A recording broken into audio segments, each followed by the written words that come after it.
Hi Capricorn! Welcome po sa ating channel. Ito ay inyong daily kabay tarot reading for April 15, 2025. Please be reminded kung naka-resonate kayo, comment down. Kung hindi ka naka-resonate, ibigay niyo po sa iba kasi general reading po ito. This is for you Capricorn ngayong April 15, 2025.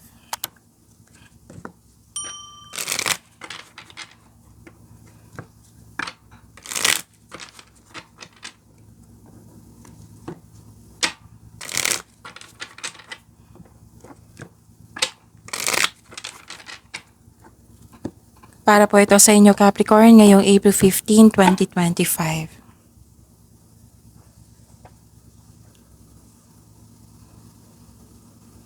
Maraming salamat po sa inyong patuloy na suporta at maraming salamat din po sa mga hindi nag-skip ng ads.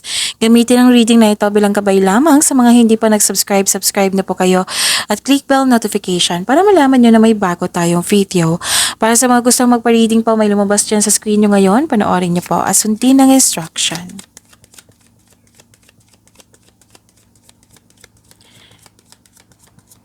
Spirit Guide, mga ganap po para kay Capricorn, I need 3 cards po.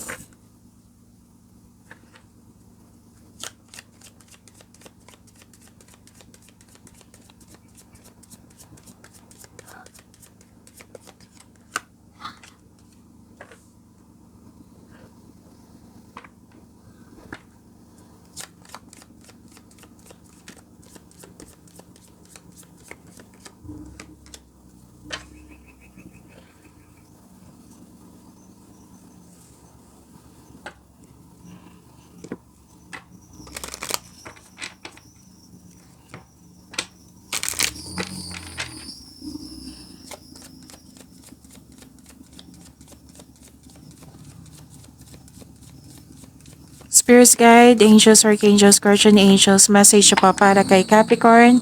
Ngayong April 15, 2025, I need 2 cards po.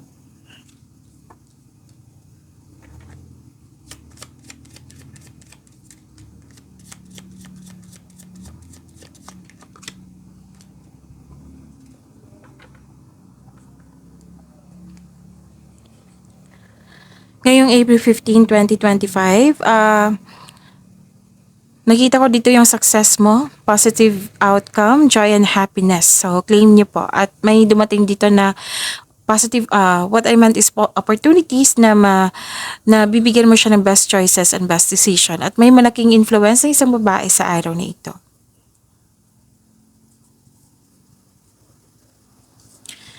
Message for you, 1717, spiritual growth. Embrace your spiritual growth journey. It's leading you to a higher state of being. And 3535, cultivate gratitude. Cultivate gratitude daily and your future will be filled with even more blessings.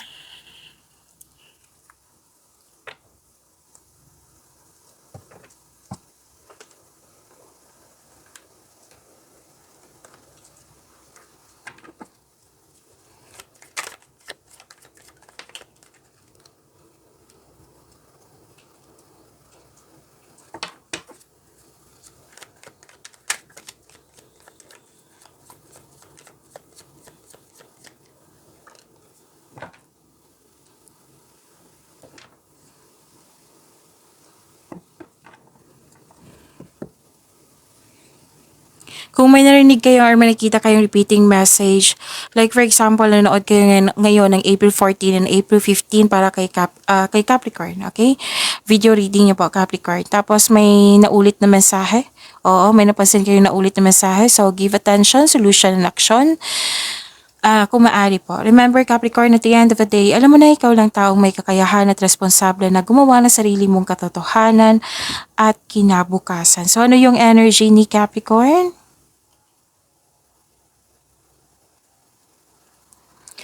Nakikita ko dito na may impulsiveness and sense of adventure.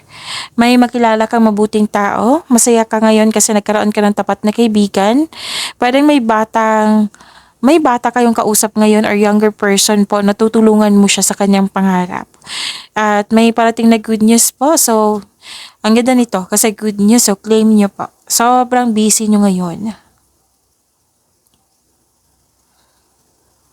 And this is hard work. Dalawang card na mismo nagsabi dito. Sobrang busy nyo ngayon, hard work and productivity. Kasi may bagong kasanayan at kaalaman. So this card reminds you na kapag ginawa mo ang gusto mo, mamahalin mo ang ginagawa mo. So may tagumpay dito sa kaperahan at nang dahil sa inyong pagsisikap din, sa pagiging productive nyo sa araw-araw. Yes, sabi po ng card dito, keep up the great work.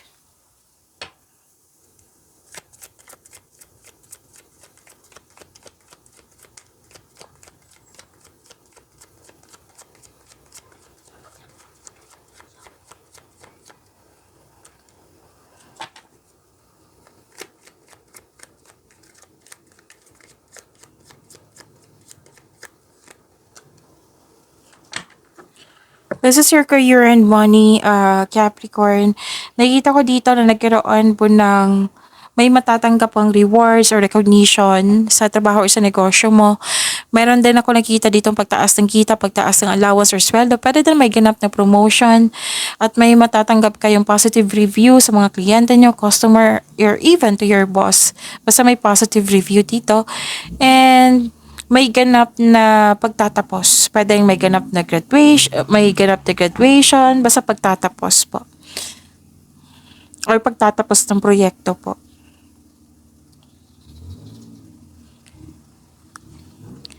May concern lang kayo sa abusive na tao na hindi marunong magbigay halaga. Very abusive. Oo. Kaya hanggat maaga, iwasan mo itong taong ito.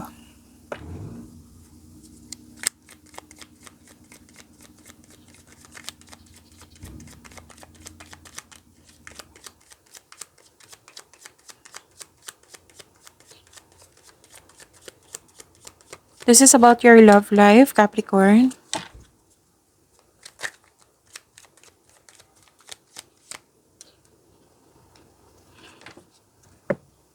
May bagong simula dito, Capricorn. Nakikita ko rin dito na nagkaroon po ng may parating na love or romance para sa mga single, para sa mga may relasyon, may ilang couple dito na nagpaplano mag-level up sa inyong relasyon, like magkakaroon kayo ng project, bibili kayo ng bahay, or basta may pag-angat dito sa inyong relasyon. Pwede din sa mga may relasyon dito na magkaroon ng kasal or magbubukod na kayo. So, kontento kayo sa inyong pagmamahalan. Sabi po ng card dito. Diba may celebration na sinabi dito? It might be, wag po daw kayo magpasobra kasi na-drain yung energy mo dito eh. Oo, tapos may nakita ko ditong tension, pwedeng away, pwedeng sobra sa alak, pwedeng sobra sa party, pwedeng may sumusobra na tao na may masamang intention sa iyo, o pwedeng sinisiraan ka, pwede din may ganap na nakipag-inuman, nakipag-flirt, magkakaroon ng affair. Pwede din tutusin yung decision or tungkol ito sa third party po. Okay, so pag-imanin niyo po yung blessings sa binigay sa inyo. Capricorn, see you tomorrow. Please like, subscribe, and click the button for notification para updated po kayo sa daily tarot reading natin. Maraming salamat.